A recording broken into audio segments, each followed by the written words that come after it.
Hello, it's just David here with a weekly message.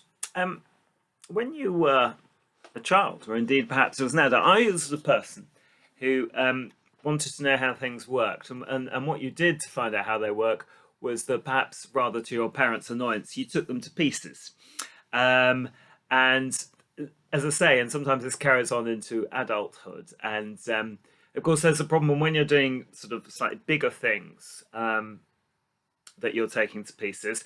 Of course, you find it's not that hard to take them to pieces. It's putting them back together again that's the problem. And if you try and do big things, like sort of I don't know, a motorcycle engine or something, one of the annoying things is you take it apart, you rebuild it, and then at the end you've got one bit left over, and you wonder whether that spring goes and whether it's really necessary and whether the whole thing's going to fall apart without it. And the answer generally is yes, it will. That was a vital part. Um, I say all this because I want to talk about a word that sometimes crops up in our discussions, and that's analysis. Because that's what the Greek word analysis means. It means to split something up into parts so that you look at each part. And we see a lot of analysis these days, don't we? We see, if you like, the news, the headlines, and then the analysis follows, where you might take each little bit of it apart and have a look at it. It's a bit like taking everything apart in an engine or a device or something and looking at it and inspecting it. And I want to both commend analysis and then think why sometimes it might go wrong. Um, so one of the things sometimes people say is, why do we have to have all this analysis? Surely, really, what matters is the essential message, and people often say that about Christianity or something. The whole, it's all very well these theologians talk about all these sorts of things, or why do we have to have all this analysis? And the problem is to me that then people will tell you what Christianity is in a sentence, or they'll tell you something else, nothing to do with religion, something else, but they'll tell you no. But surely the main point is, and they'll kind of give you the headline, and I'm always slightly unconvinced by that.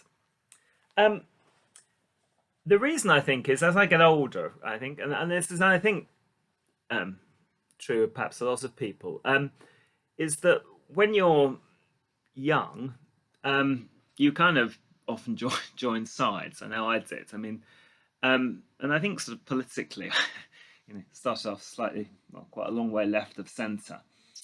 And I think of, a lot of people who do that do sort of, well, they appear to swing to the right, but I think it's different actually.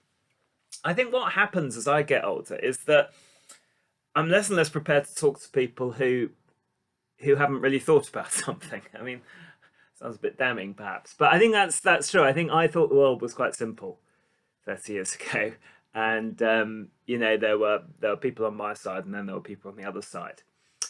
Now I think more. I'm more willing to engage with people of all sides, who've kind of have thought about things in the round, have done a bit of analysis, have can see both sides of the story. And I think perhaps that's a journey a lot of us go through as we sort of mature and get older.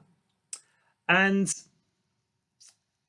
I'm think that's important. One of the things I think is I am increasingly suspicious of people who reduce everything to a quick sort of meme or whatever it's called, or a headline or a soundbite, because I think that's it's a very dangerous way of operating. And I always be aware of phrases. I mean, particularly as somebody who spent quite a lot of time studying logic and stuff, when saying people, it stands to reason that.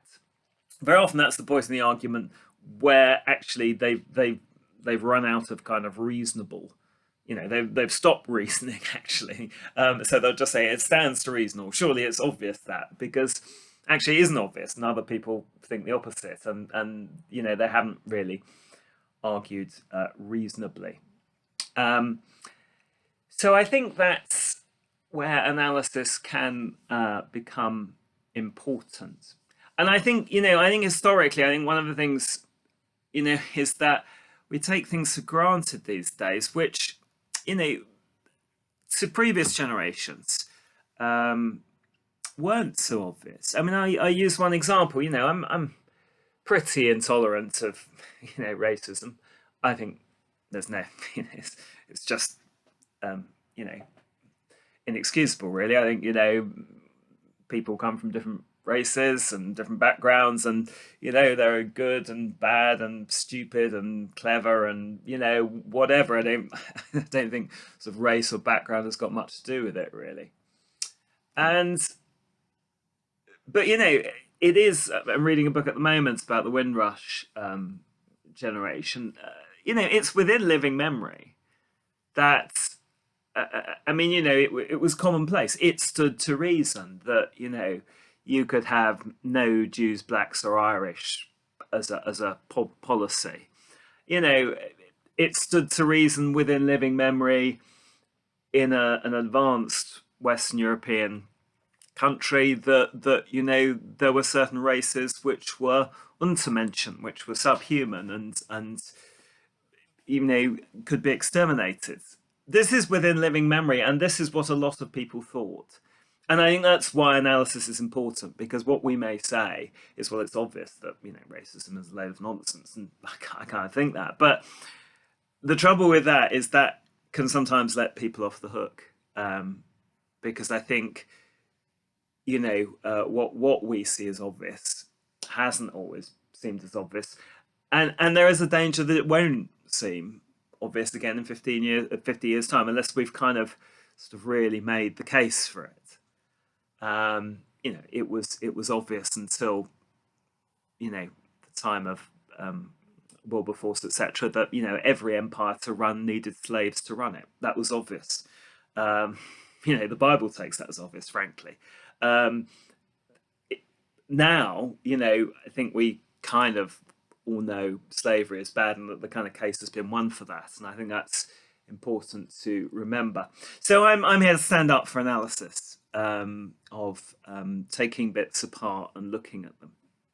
You might think, what do I have any reservation? What's the kind of downside of that? I mean, I do think there's a downside, in that, just like once you've taken stuff apart, you do need to put it back together again.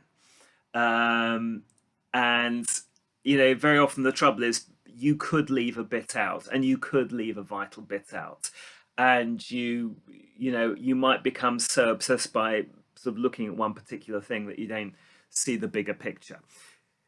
So I do think sometimes it's important to put it together again, right?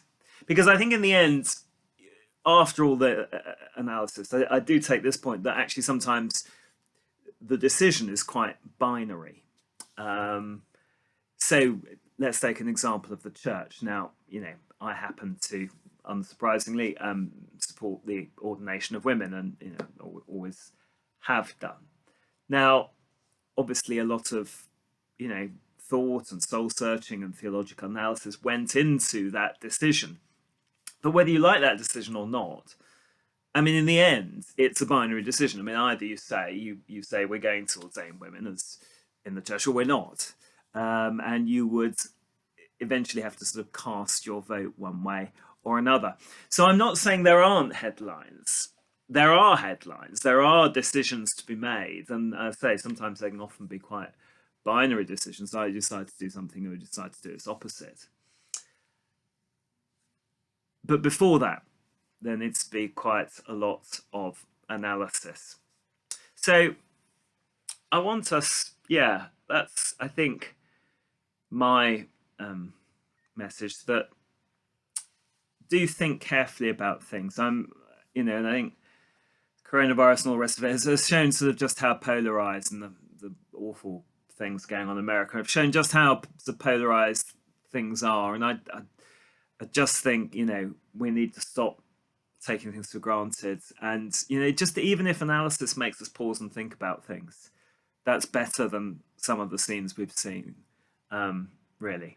So I think pause, think, try try to see the other points of view, work through something, and then sure, come to a headline afterwards. I think that's very important that we, make decisions that are humane and good and put them into action. We can't always just be kind of endlessly thinking about stuff. But as I say, as I get older, I just think the most important thing is that we keep on analysing and thinking about things. And that's what will make this world a slightly better place. Thank you. Cheerio.